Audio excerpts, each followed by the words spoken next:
Greetings again. We're going to get started with our next session. So we're mixing it up a little bit. So rather than another talk, we're going to have a panel.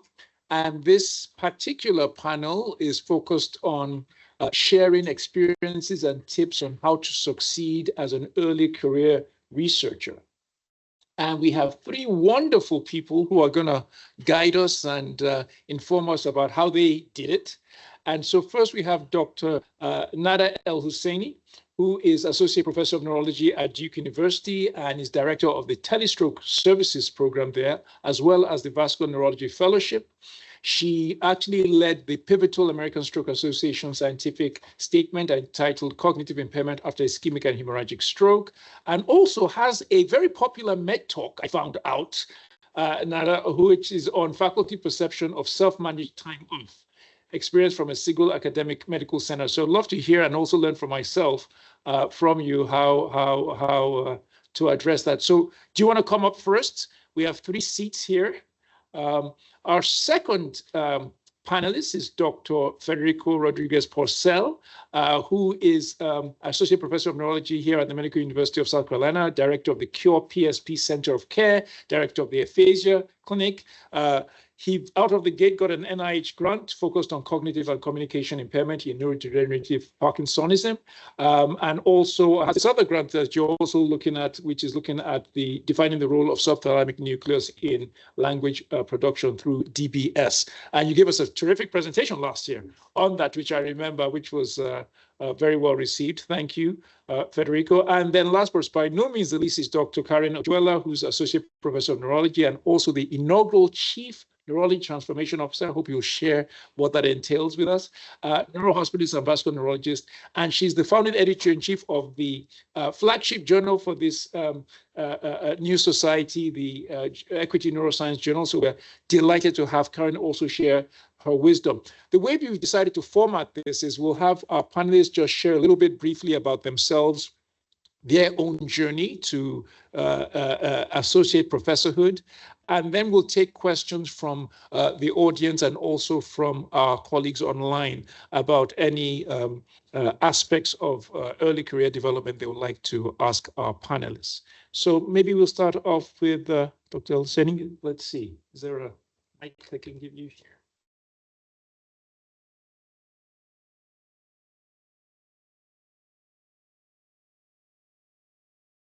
Let's see if online.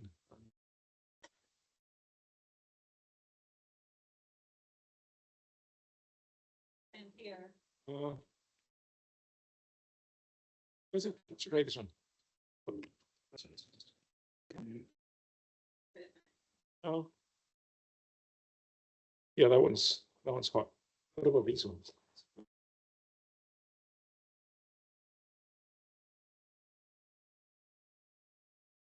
You want to see if this one, sorry. Thank you. Is this Okay. is this working? Oh, or maybe we have to do something. I think we maybe. If not, maybe we can stand here. I have no idea. I'm just gonna. Let's see. Need an engineer. We do need an engineer. We have one. We have one. Where's...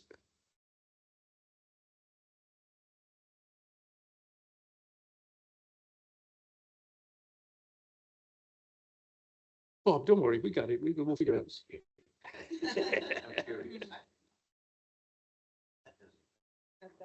All right. Biomedical engineer. This is push. Right. Does this work? Maybe this. So let's just maybe we can do it. we'll do it here. Maybe move the seats a little bit closer. No, let's think. Let's move this here.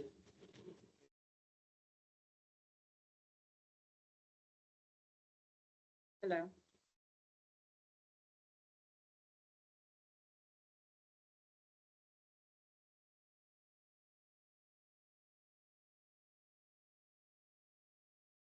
Good.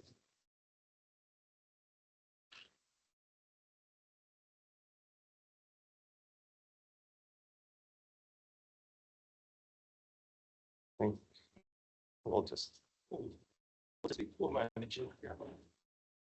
So somebody could sit here or you could take turns introducing. Whatever you. Okay. And up here. Got it. We can share. And you go for it. Yeah. Okay. Well, thank you so much for the invitation to talk today, and it's great to see everyone, new and old faces. So I'm Nader Husseini.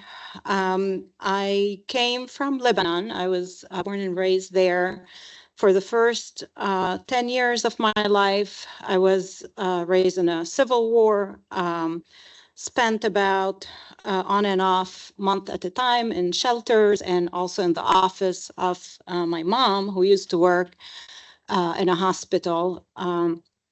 But despite that, I have good memories of a good childhood. And after that, I went to the American University of Beirut, where I did my medical school. And even though up to 2005, that was about 9 years after TPA was FDA approved here, I had never seen a single person treated during my medical school years or my internship year that I did there, anyone treated for stroke with TPA. I came to the US for my training. I came to Duke, repeated my internship, and did my residency. And then there was an opportunity for from the Buer Foundation, the American Heart Association Buer Foundation, to become a Buer Fellow. And my mentor at that time was and continues to be Dr. Larry Goldstein, who was the PI for that grant, and I was the Buer Fellow. During that time, I was able to get a master's degree in clinical research training program from Duke, and after that, I stayed on faculty for 2 years. During my faculty first 2 years, I also did another fellowship in drug discovery, which was a joint venture between UCB Pharma, the Hamner Institute, UNC Chapel Hill, and the DCRI. So I spent some of my time going to these institutions and learning about clinical drug development, as well as my first 2 years of faculty role. And then I moved to Wake Forest Baptist for about 4 years and a half, where I had the great opportunity to work with Dr. Bushnell there. And then in 2019, came back to Duke. At that time, there was a need from the institution to have someone lead the vascular neurology fellowship. And I also asked who is going to lead telestroke, and they said that's another open opportunity if you want to take it on. I said, yep, that's great. So I took on both of these roles and have been doing that since 2019. And I also do, in addition to being a clinician, which I have been at about 85% clinician for up to this academic year, where I was able to secure some grant funding from the American Heart Association, as well as other studies, and I'm 65% clinician. I do research, and I also have the other roles that I mentioned. I have participated with the American Heart Association ever since the Buer experience. My research has focused on quality and outcomes in research. I became the chair of the Quality and Outcomes Committee at the AHA. And that statement that you saw, along with several other statements that I participated in, was the product of that, as well as my interest in cognitive outcome and some research that I've been doing on that as well.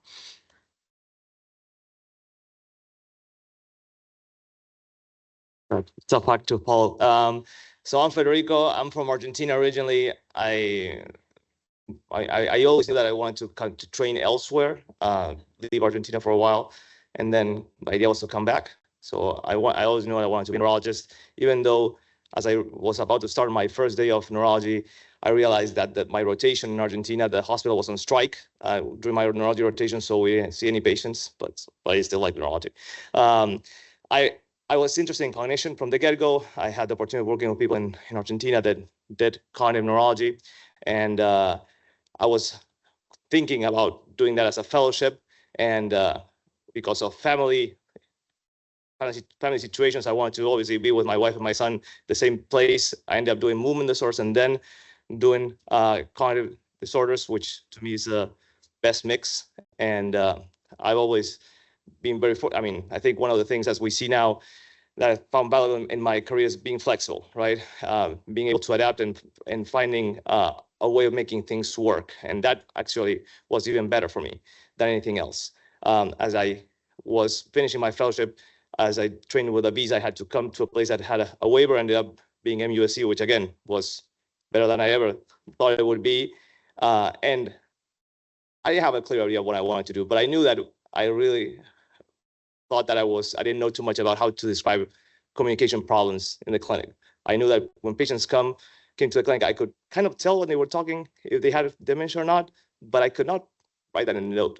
And I didn't know what part of the brain was involved in it. It could not be only the cortex. I was very frustrated during my residency seeing patients that had lesion in Broca's area and did not have Broca's aphasia, and patients that did not have a lesion in Broca's area and had Broca's aphasia. So those type of things, in the beginning, I thought it was my own ignorance, but I later started to realize that there's a lot that we don't know. So I think that curiosity drove me to understand that, and having trained in movement disorders, the basal ganglia are important. So I think that I tried to put those two things together, and initially, I would say some people thought that was not a good idea, but it ended up working out. And that's, I think, where I am right now.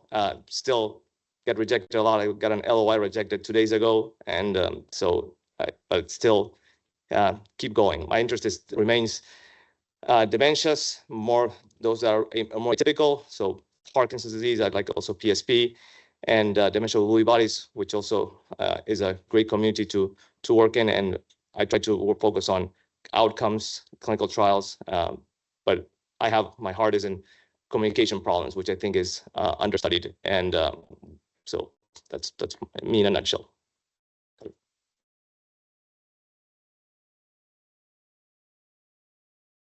Thank you. My name is Karen Orjuela. I'm a vascular neurologist and neurohospitalist by training. I trained with Dr. Jose Viller at Loyola for my residency and fellowship. And I said that because last week I was in another meeting and someone said that prosperity was the ability to dream big for them and have people supporting you along the way. And I've been very prosperous in that way. So I came from Colombia and I always had this dream of doing research, but I didn't know even what that meant. And moved here and did all the clinical training, all the pathways. And with Federico, who was my chief resident, we had a joke of saying like, well, we keep applying, but we keep like being rejected, but we just keep applying. And we had like all this rejection history until we got Transcend scholarship. And we were like, oh, no one else applies. That's why we got the award. And that was kind of like the first time that we were learning how to do research in a master's. And that definitely opened a huge new vision for me in saying like, we can do this. And then I was a little bit thinking like with all this grant process and where is the sustainability? Where is the change? How can I do this to just make it stable? How can I make things transform or change? So I went to business. So then I was like, well, maybe if we think about finances and resources, and if I talk to hospital administrators and I have 3 letters after that said Master's in Business Administration, maybe I could have a little bit more of buying. It turns out it also gives another opportunity, another huge window. So now I'm now more dedicated to understand health equity in terms of management, in terms of operations, in terms of how to do research with less waste, how to do research for all, how to write as a way of documenting change as well. So that's why I became the chief, since Bruce was asking what does it mean, Chief Community Neurology Transformation Officer at the University of Chicago Medicine, and that is to have the community center in all operations that we do in brain health with the University of Chicago, and that's the goal. So I keep you posted about that. So I just started this role like a month and a half ago. So this is kind of like me being kind of like what they said now, manifesting or try to dream big and inviting you to be prosperous with me in that goal. So thank you so much for having me.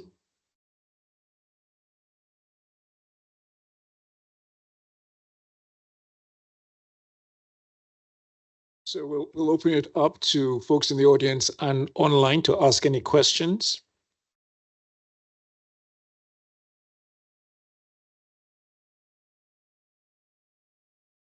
Oh, Dr. Bushnell, Dr. Ortiz-Garcia after that.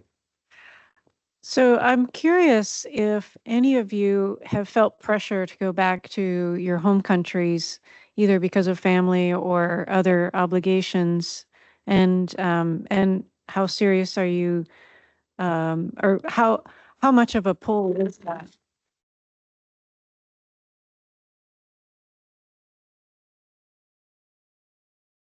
So, surprisingly, Lebanon has few opportunities. Unfortunately, there are many more Lebanese outside of Lebanon than in Lebanon. It's a very small country. If you divide North Carolina into 150 pieces, it will be one piece. So it's hard to see parents aging and be away. That's why I've been trying to go on a yearly basis to see them. But there's very little opportunities to go back.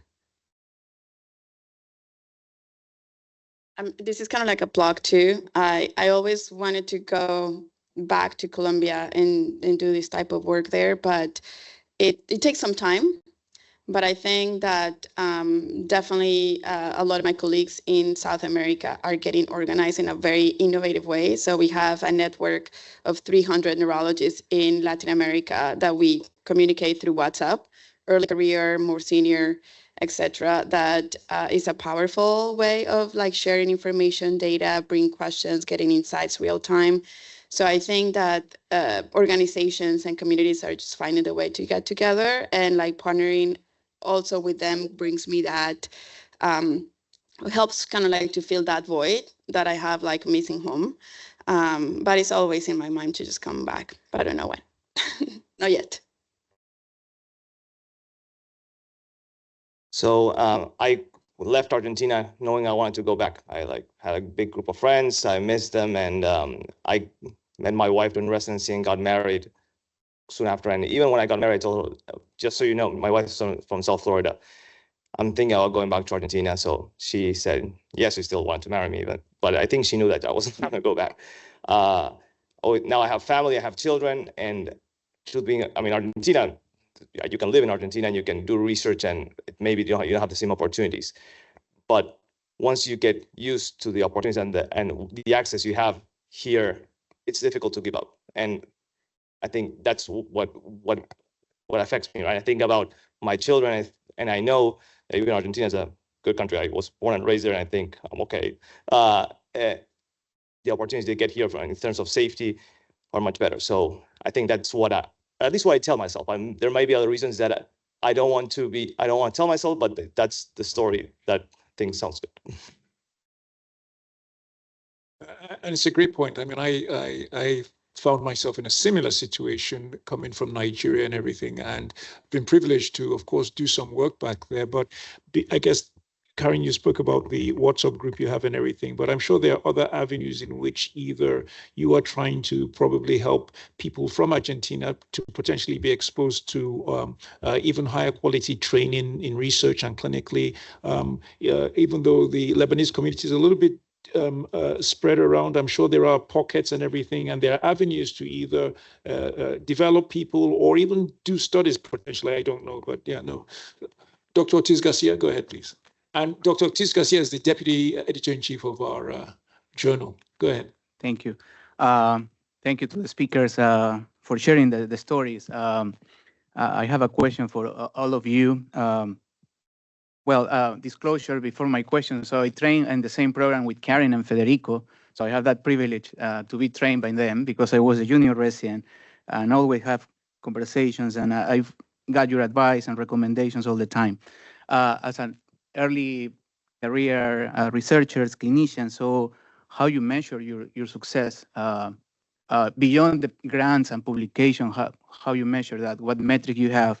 And the second part of my question is looking back, what are some things that you will have done differently in your first years as a clinician and researcher? You want to give him a chance so you don't have to keep getting sorry, Nadia. So you don't That's a good question. I don't know if there's a right way of measuring it. I think it's important to define what is that you want to do. And I think that when the metric comes the objective, then it loses its value, right? And I can tell a brief story. Obviously, when you start, you get this idea that you need to get grants. And when I was starting, there was a person that was very successful doing a trial with a compound that had worked in another condition, and say, why don't we do this in the same thing in Parkinson's disease? I thought, well, yeah, that should be an easy way of getting like a grant. It was a lot of work, and it didn't pan out. And I didn't like really the topic itself. It was just trying to get that checked, right? And as I started to work on things that I liked a little better and understanding that to some extent I made it, right? When I was in Argentina, I wanted to be a neurologist and be trained, and I really accomplished that. Everything that comes after that is for free, right? You have to enjoy it. So I think that that's one of the things that I realized. And also that the day has 24 hours, and there are other things that I want to do. And knowing that you see there's very successful people that accomplish and do everything. They're like great clinicians. They do great research, and they're very good at speaking. Not all of us can be good at everything. You have to focus on one thing and know what your limitations are, and know how much time you can dedicate to it, and what you get from that may be good enough. And I think it's hard. It's not easy, right? But I think that learning, incorporating that has made my life, and I don't think I'm really that successful, but I am happy with my career. So I think that's good enough. So go ahead, Karen, please. I think I realized that I really like that feeling of seeing my residents or my trainees feel like this little light bulb, like when I ask them something or they learn something, and that experience felt, wow, do you really find this cool? Me too. And that was really, really nice of being in like a junior faculty where I was focusing on like, I need to teach well. So that was the first kind of like impression. And then my main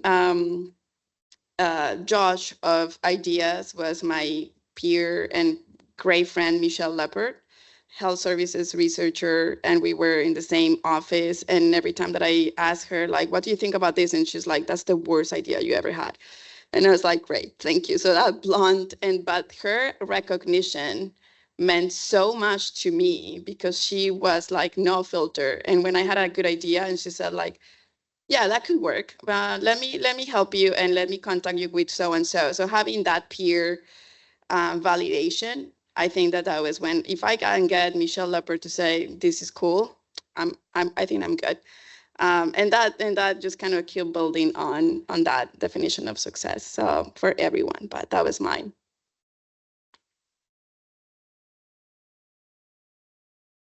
I think success looks different to different people. One overarching how to measure success is to evaluate periodically if you're doing something, if you're doing what you want to do. I think that some people, they want to see patients all day, and that's what brings them joy, and that's successful. If they are seeing patients all day, that's good enough. That's great. If they are providing great care to patients, that's wonderful. If you want to do research and you're not doing it, and then maybe you're not successful yet, and then coming up with a plan on how you can get there. And once you're there, you achieved it. You're able to do what you like. In terms of what mistakes people do in early career, I think for people who want to do research, one mistake that I personally have done is not to start applying early to grants. I was presented with multiple opportunities to work with others who had their own grants and use databases that existed and get many manuscripts out of that. And that counts as research. It was great research. I enjoyed writing. I enjoyed publishing. But then I realized, all right, what do I have to protect my time? Because you're not going to be given time to be protected forever. So I think, again, and if you want to be a researcher, have the courage and figure out sometime early on in your career to start writing grants so you can plan ahead. And another thing is not to be too scattered in terms of, certainly you may not know what you want to do early on, and it's great to explore. But as you start building your portfolio and, be focused and protect your time to gain the expertise and the subject matter that you want. Great points. And someone online? Okay. Before I go to that online, I'll just triangulate some of the themes I heard here, and I'll start off with some anecdotes. So there are 3 people in the room I've learned a lot from. So I'll start off with Bob. Of course, being in the same department, I remember when I would bounce ideas off you and you tell me, think big, think bigger. I remember that all the time. And that really helped me. I think I was department chair and everything, but it was wonderful to have a senior colleague and you have shared that with me. And it helped me in many of the things that I did. I remember with Louis, working with you when you were chair of the ISC program committee, and you're so focused. You cut out all the noise and you just focus. And you'll see that from just Luis's career and being funded for 25, 30 years, and just that focus on what's important. You spoke about applying for grants early and everything, not extending yourself so much, spreading yourself so thin that you lose sight of what the most important thing, because you get invited to all kinds of things, right? Chapters and things, but really trying to focus on what the elements are. And I remember when you used to chair those program committee meetings, that was the focus. It was really trying to. And then Barbara, I don't know if you remember this, Barbara, you were actually my faculty mentor at UCLA. And I had one mentor. He was my first mentor who shall remain nameless. And he would meet with me once a year and pretty much saying, you're just wasting time. You're just wasting time. So I asked for another mentor. I got Barbara, and I learned a lot of things from Barbara. One of the many things, and this is where I wanted to bring you all in, is it was the issue of doing a master's. Because I remember speaking to my program mentor, Jeff Saber, who's wonderful, wonderful mentor to me, and learned so many things from him. But Jeff was like, oh, we all figure it out on the end. And Barbara said, no, take the time, learn the material properly so that you are well-versed in. And that's why I ended up doing a Master's of Science in Clinical Research, because of Barbara. And I wanted to understand from all of you, you all have master's degrees. What was that like, balancing that? Did you think it added value to you? What do you have to share with others about that, if anything? Well, the master's in clinical research helped me to learn the language and the process and the mindset of doing research. And there's difference of how do we think that things work and actually how things work for real. So doing that and having the rigor of analyzing data, collecting data, and putting your ideas in a way that people understand it, that process of grant writing and having that structure helped me a lot, even though we sort of thought that we knew, but doing that path helped me a lot too. So that was for the master's in clinical science. And the master's in business definitely was a whole different perspective of innovation and management and another challenge, but that was very helpful for me. Thank you. Thank you. along the lines of what Karen said, in my case, I started the master's at the same time I was starting my first faculty position here, and fortunately, I had protected time to do. And so it was helpful because, again, coming as a clinician, right? You have a clinician mind, and you think you may catch things, but you don't know how to go deep into understanding that. It gave me the tools to begin developing better questions and analysis. So, and on top of that, in my case with the master's, it helped me build up a community. The people that were doing a master's at the same time, we had a WhatsApp at that time, and we talked a lot about not only about the issues with the master's, but with starting the career. And that itself was very helpful, knowing that I'm not the only one that is freaking out or think that and doesn't know what they're doing. So I also think that was also something that was an added value that I didn't expect from the master's. That was said, I think if nothing else, understanding the written literature, being able to help the new generation as well in understanding that, and definitely designing studies and designing research and writing, because a lot of, or at least for me, I didn't have much experience with research prior to the master's. So that was a great help. So we have two questions online, which we'll take, and then we'll break for lunch, if that's okay, if there are no other questions. So the first one is from Dr. Foreman, and it's a question for Karen, but I imagine it's Karen and everyone else as well. And it's, how do you get buy-in from your own institution to support this kind of work? And how do you carve out this type of role outside of having grants? I think this was one of the lessons, Rachel, that I learned from doing a different sort of like training outside of the traditional sort of like medical training. That is the financial perspective. So if we're able to show not only this is the right thing to do, but the right in the way that is financially sustainable too, this kind of like challenge and finding a way for the institution to carve out that time. Even you can say health equity means no wasting operations in research. Health equity means that I'm going to be able to partner with people that can help organize your processes in a way that we can be more sustainable. So that's one way, and that's one of the ways that I think that we can focus this work and make it a little bit more sustainable. Not all institutions have the same priorities. So sometimes you have to find institutions that have the same priorities as well. Or if you can sort of like mentor up your bosses or administrators, maybe you can start having those conversations. So there is room for a lot of improvement, particularly in research, to understand how can we translate these findings into a sustainable change. And that's probably the next part of this work as far as training in those terms too.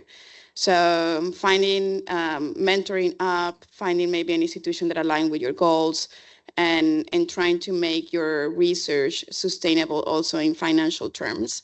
That will be maybe one of my advices. Thank you. And then Mai, I see your question. Sorry. So we don't have an AV person available. You can call for somebody, but I didn't want to mess up the camera. So that's why it's just focused on the podium. But thankfully, our colleagues are coming up to the podium. So hopefully you can see them. And then the final question I think we have is from Dr. Cadena Tejada, who, great to see you on, asked, I would like you to mention some of the key opportunities for research/initiative funding outside of NIH, and how do you build a great mentor-mentee relationship based on your experience? So I'll have you all speak and also invite Dr. Sanka to also weigh in if that's okay. So yeah, I think that's one of the challenges, right? Outside of we usually think about in the NIH as the go-to place, and there's a lot of other organizations that offer that possibility of getting a mentor. I think the AAN has been, in my case, the one that made a total difference with Transcends, but I work in the LBD field, and LBDA has has an opportunity of getting a mentor that's in the field that can help you. So looking at that, asking people and not being shy about asking people that maybe you admire and reaching out and seeing that there are opportunities. I think people are nicer than we give them credit for. And if you get I can't tell you how many times I wrote an email to someone that is writing a million papers a year, they're not going to reply, and they reply because I think if there's a genuine interest, they will reply. The same thing as all of you sitting here, if you get an email from someone that you think is genuine, has a genuine interest, and you can help them, you will reply. So I think that's one of my advice.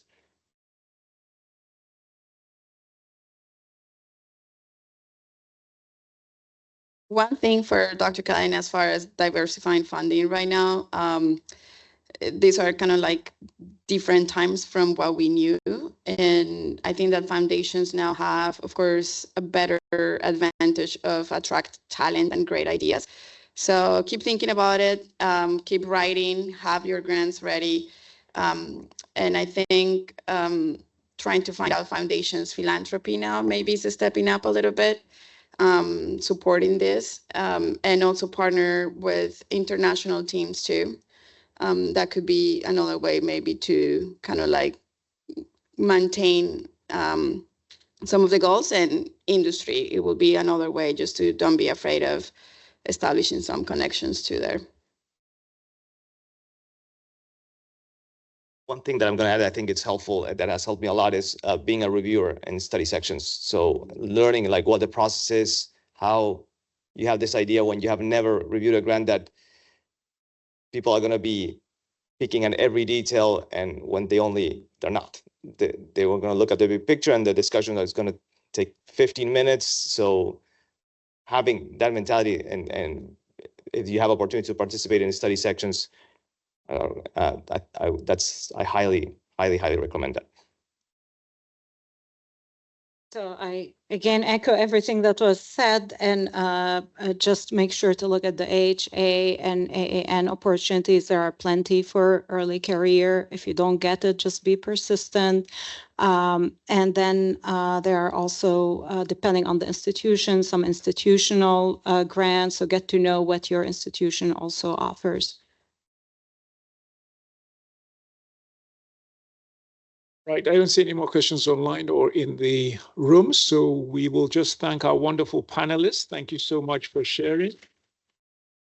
And then we'll break for an hour of lunch. Thank you all so much. Thank you.